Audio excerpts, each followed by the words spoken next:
Hi everyone, and welcome to another edition of Samurai Wheels, a show that puts a spotlight on Japanese cars and car culture. Today we're visiting another major automaker. This time we've come to Hiroshima, so many of you know what that means. That's right, this week we're focusing on Mazda. Now when you say Mazda, you immediately think of Hiroshima, and vice versa. We're standing near ground zero of where the atomic bomb was dropped. For the people of Hiroshima, Mazda is a symbol of post-war recovery. So Made in Hiroshima has come to have a very special meaning down here. Today we're going to have a look at what makes Mazda so unique.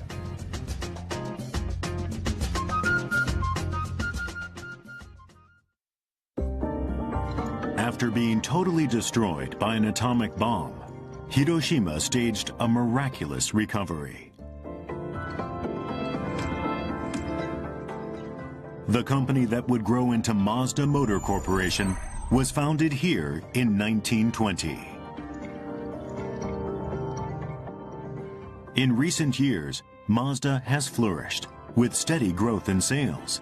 In 2016, the company sold a record number of cars worldwide, over 1.5 million in over 130 countries.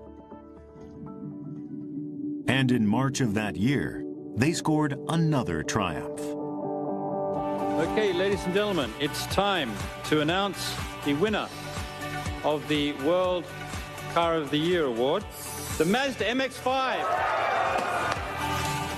The new MX-5 captured both the World Car of the Year and World Car Design of the Year awards. No other car has been honored with both awards in the same year. Mazda is one of Japan's smallest automakers and holds just a tiny fraction of the world's car market. How does it create cars that attract so much global attention? To find the key to their secret, Samurai Wheels traveled to Hiroshima, where Mazda does most of its manufacturing.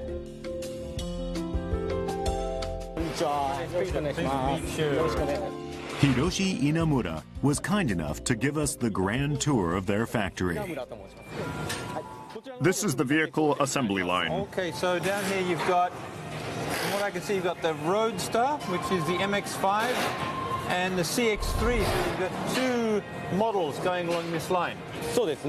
That's right. We have two lines producing 7 different vehicles. So you've got right-hand and left-hand drive. Correct. We produce a wide variety of vehicles, ranging from commercial vehicles to SUVs. We also make front-wheel drive and rear-wheel drive vehicles on the same line. That's very complex. Front-wheel drive and rear-wheel drive are completely different vehicle types. You're right, the chassis components are very different. You can do it all. Yes, we can. That's amazing. Very labor-intensive, isn't it? You'd think that one vehicle type per line would be the most efficient way to go. In terms of production efficiency alone, you're right. But only making vehicles that we have received orders for, all on the same line, regardless of type, is actually even more efficient. You'd say low volume production, but they're making 1,000 cars a day. That's pretty impressive. We only source as many parts and components as we need each day. I've seen other automakers' factories, but none of them were making that many different models on a single line. Mazda also uses the mixed production line approach for engines. Visitors aren't allowed to see the engine assembly line, but Samurai Wheels receive special permission to take a look. Oh! What is this? What is this? We made this just for you. Engines have around 180 parts and components. This is where we assemble them to make a completed engine. On one line, we produce 98 different diesel and gasoline engines. And each worker has only 30 seconds to complete his or her task. 30 seconds for one engine. With mixed production of 98 engine types, don't the workers ever get confused? We've designed the line to prevent that kind of error. I'll show you more later. Mazda's various engine types have many differences that are not obvious at a glance. So how do the line workers tell what's what?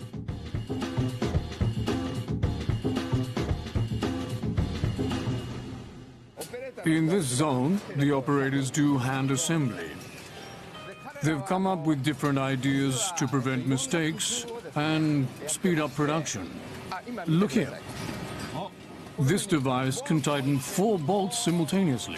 The line mixes engine types, and the distance between spark plugs is different on different engines. The width can be changed like an accordion to deal with any engine. Brilliant. Save time, make your work easier, yeah.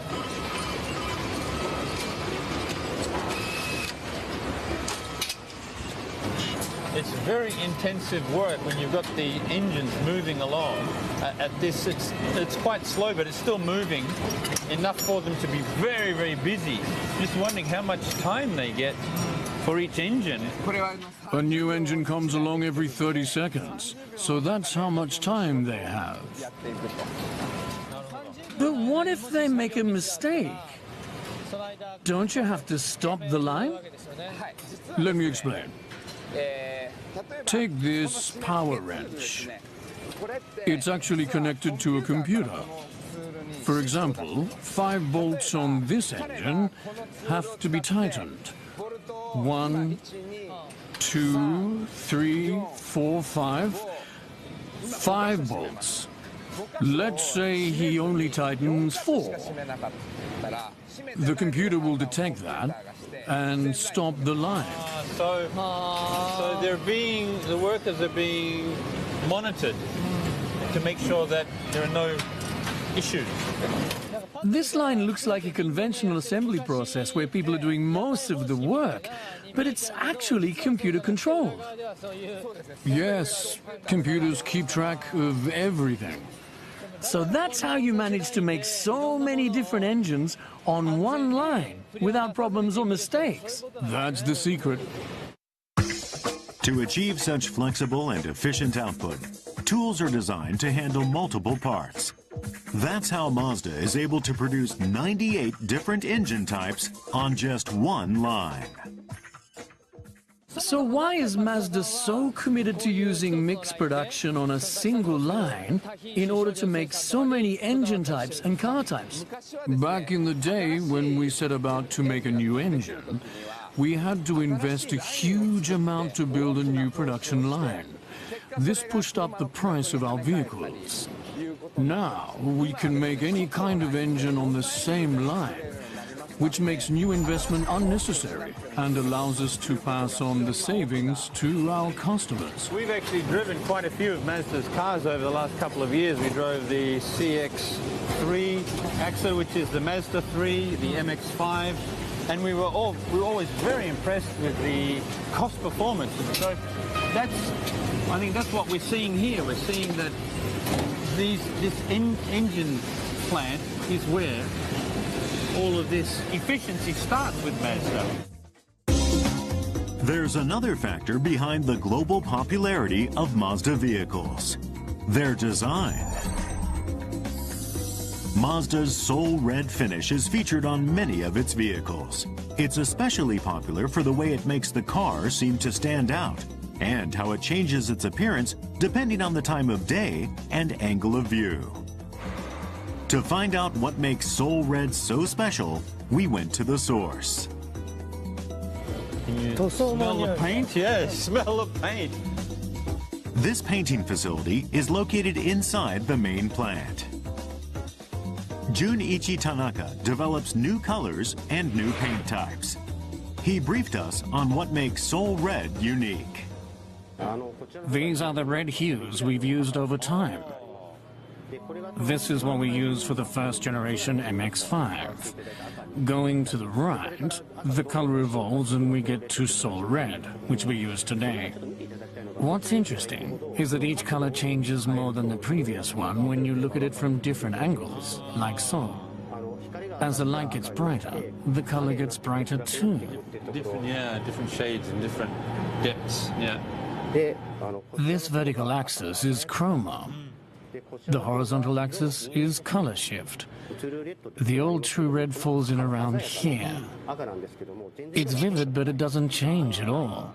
There's no real depth to it. Zeal red has depth, but in comparison it lacks vividness. But our soul red paint not only has depth, it has a very vivid hue. So you end up with the best of both worlds. It must have taken a long time to get to this ideal color. You're right. New color development usually takes 2 years. But Soul Red took us 5 years. Compared to other colors, Soul Red is very difficult to apply. Soul Red is actually 4 separate layers of paint. Oh, 4 layers. I didn't know it was that complicated. The finish is 100 microns thick, about as thin as this 10,000 yen note. That thin? Yes. Here, each is 100 microns? No, that's their total thickness. All 4 combined together, 1/10 of a millimeter. How is that possible? That's how you can get the depth and richness from such a thin layer. Wow. That's unbelievable. Any variation in the thickness of the layers changes the tint completely. This makes Soul Red very hard to apply correctly. Mazda's painting robots are capable of applying each coat with an accuracy of under 100 microns. The robots actually mimic the painting motions of a particular employee. Junji Yoshida is a company veteran with superhuman painting skills. Here is our painting beginner today, Ukyo. Ukyo is going to discover firsthand how hard Soul Red is to apply. So I guess I have to paint the thinnest layer I can. What do I have to watch out for? You have to apply a very uniform layer of paint. You also have to apply it with an accuracy of plus or minus 1 micron. The first layer is 10 microns, and the second is 8. So as you're painting, you have to think 10 microns, 10 microns. Those numbers don't mean anything to me, but I'll give it a try. Okay, go to it. Over to you. We need to see some more sideways movement there.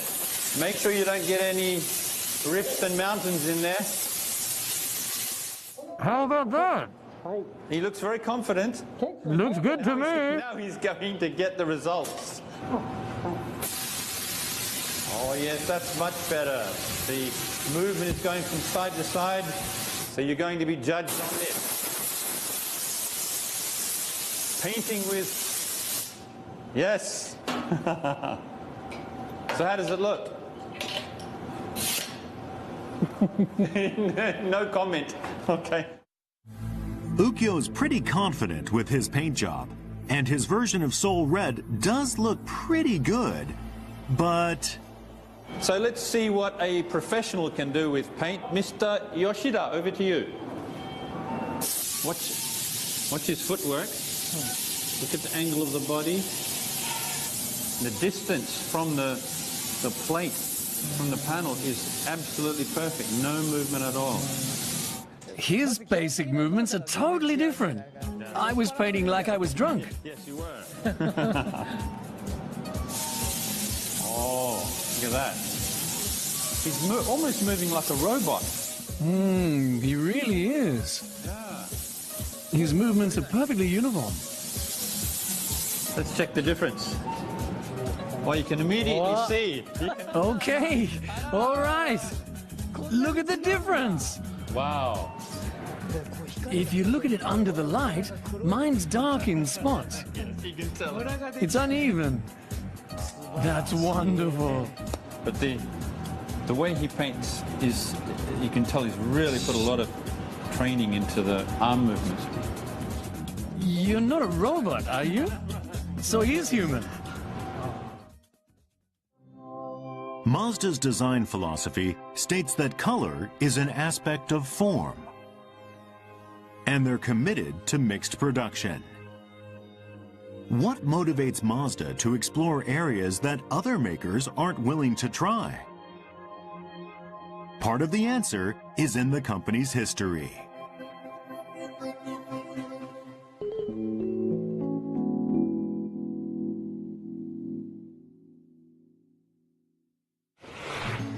To learn more about the history of Mazda, our duo visited the museum next to the factory.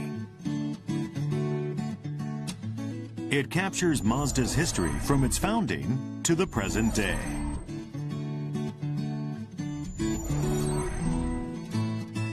Okay, Ukyo, I've got a question for you.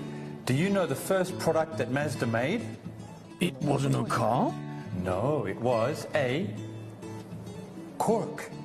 When the company was founded in 1920, the first product they made was a cork. Back then they were called the Toyo Cork Company. How did a cork maker get involved in producing cars? Very good question. So let's go and have a look at the history of Mazda. And it's a really interesting history because after they'd been making corks for a dozen years, they made one of these.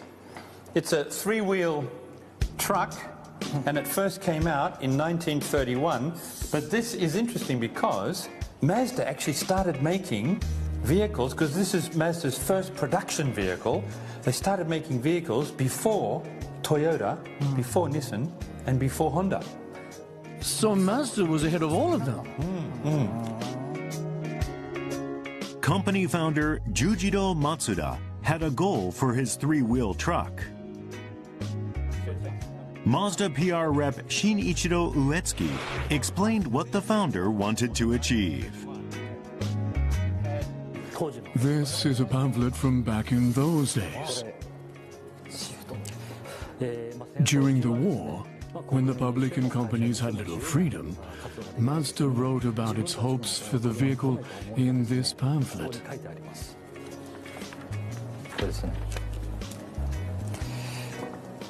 The company named its three-wheel truck the Green Panel. Green was a symbol for youth, happiness, and peace. Those were the hopes that the truck's designers had. But the hopes for peace that Jujiro and his engineers held so dearly were not to be realized.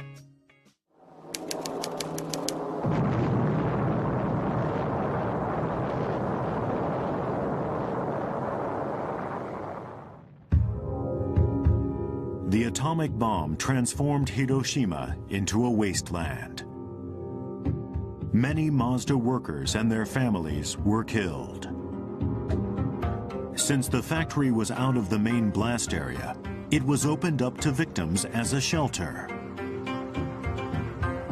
To help transport materials needed for the city's recovery, three-wheel truck production was quickly resumed. Production was back on track just 4 months after the bomb fell. This is the truck that supported Hiroshima's post-war recovery. And right after the war, Mazda was marketing it to foreign buyers. What you have to, oh wow. This is the pamphlet. This was their slogan at the time, a pride of Hiroshima. The atomic bomb was dropped for the first time in history, and it meant almost certain death for anyone close to ground zero. More than 100,000 people died. But the pamphlet proclaims that Hiroshima lives and manufacturing continues. I think that's what they wanted to get across. Take a look inside. Oh, look at that.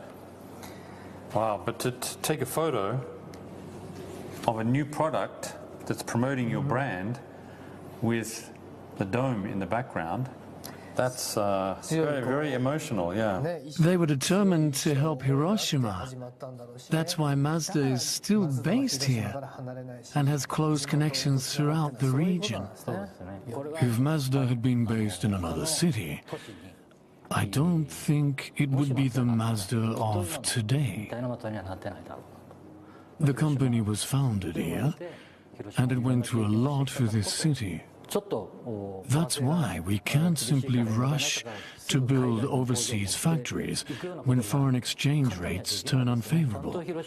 We have to consider what's best for the city, for employment and the economy. And as you saw, we used our ingenuity to find ways to produce all kinds of vehicles on one assembly line. That's the sort of effort that lets us keep production right here in Japan. Wow. That's very deep. Mazda has always been dedicated to pursuing its own path to success and to supporting Hiroshima. In 1967, it created a car that astonished the world: the Cosmos Sport. Mazda was the first company in the world to mass-produce the rotary combustion engine. The company had been mocked for believing success was possible with it. Now they released a succession of vehicles that defied the industry's accepted standards. The 1980 Mazda 323 featured a hatchback design that was unusual for its time. The first MX-5 sparked a boom in lightweight open sports cars. To convey the history of Mazda's spirit of innovation to young engineers, the company is conducting a restoration project of famous vehicles from its past.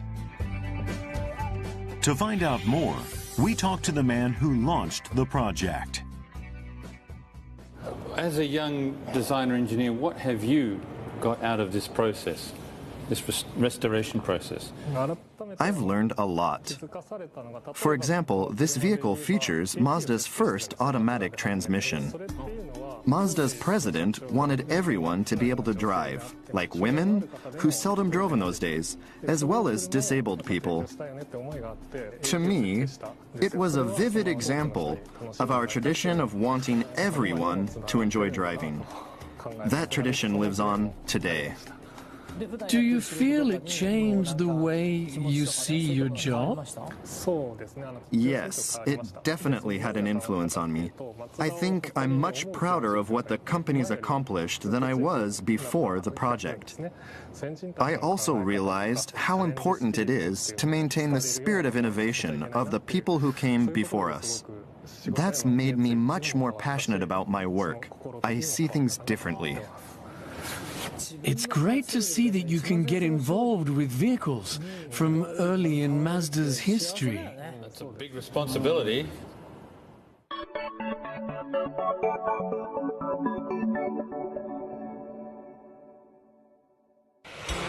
Before they head back to Tokyo, Peter and Ukyo visit Mazda headquarters.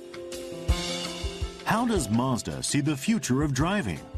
We sat down and talked with Mazda executive Yasuhiro Aoyama to find out. I was just wondering, will we see any changes in the future, or will Mazda continue to follow that policy, or will you start making hybrids and electric cars and these sort of cars as well? Eventually, we'll have to incorporate electric drive technology into our vehicles. But the essence of automobiles is that they should be fun to drive. So the question is, how much potential is left in internal combustion technology? We don't think that the technology has been perfected. With that as our main focus, we're putting together the building blocks. I've always thought of Mazda as being very practical. You're still working on the rotary engine and the roadster concept, but at the same time pursuing dreams with a lot of focus. I think our employees and engineers love what they do. One of our most precious assets is that people join us because they love our sports cars, or they're inspired by the rotary engine. That's why we can't give up on developing the rotary engine. Our commitment to realizing these goals is truly the essence of Mazda. Perhaps we'll see an updated RX Vision at this year's Tokyo Motor Show. That's a good question, but it's top secret. I was just wondering, where is Mazda going from here? The future holds all sorts of new technologies. But I think the value that customers and society look to Mazda to provide will always be the same. The fun of driving and the commitment to innovate as only Mazda can. That's what we've done for the last 100 years. And we'll continue to be that kind of automaker for another 100 years. What did you think of today? This has been a completely amazing day. I came here to cover the auto industry, but since this morning it's been almost like watching a movie. Hiroshima has been through so much, but it survives. And we saw Mazda's technology to make all sorts of vehicles on the same production line, and their attention to design, the way they tackle challenges that others don't. What I saw today makes me realize that cars aren't just products. It's really changed the way I look at automobiles. And that's where I think Mazda needs to be. It needs to keep moving forward. It needs to keep creating products that say Hiroshima, that say Mazda. And I think they're doing it. It's good to see that. Soul Red really has a lot of soul.